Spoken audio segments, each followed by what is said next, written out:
కానీ వాళ్ళు ఎప్పటినుంచో ఉన్న పోరాటంలో బ్రదర్ గారు సాంబశివరావు గారు, ఆయన గారు ఒంటరి పోరాటం అసలుగాయనది. అలాంటోళ్ళని పట్టుకొని ఇంత పెద్ద ఛానెల్‌లో మాట్లాడితే కష్టం గదండీ అది. మనోళ్ళు గదా వాళ్ళు. మీరు ఫస్ట్ మీరే గదండీ స్టార్ట్ జేసింది.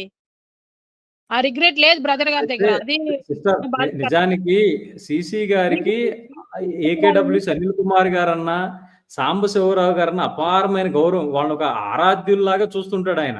వాళ్ళ కోసం ఎప్పుడు అలాగే మాట్లాడుతుంటాడు.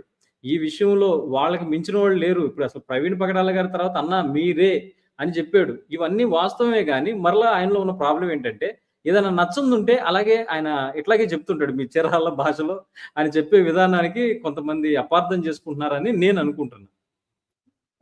కానీ ప్యానెల్‌లో ఆ టోన్ వాడితే మరి ఇప్పుడు సొంత భార్య గూడా అపార్థం చేసుకునిద్దండి. పెద్దగా అట్లా అరిసి చెప్తే. నిజం చెప్పాలంటే. ప్రేమగా చెప్పడం వేరు. మనోళ్ళు గదా! ఇప్పుడు వీళ్ళు వేరే వాళ్ళ మీద జెప్పినప్పుడు గట్టి గట్టిగా అరిసి లేపోతే ఏదేదో జేసి చెప్తారు. కానీ మీ దగ్గరికొచ్చేటప్పుడు స్లో అవ్వాల్సిందే గదా! ఎవరైనా. మనం చెప్పుకునేటప్పుడు స్లోగా చెప్పుకోవాలి మరి. ఒక టోన్ అనేది మెయింటైన్ జేసుకోవాలి గదా! బ్రదర్ గారు.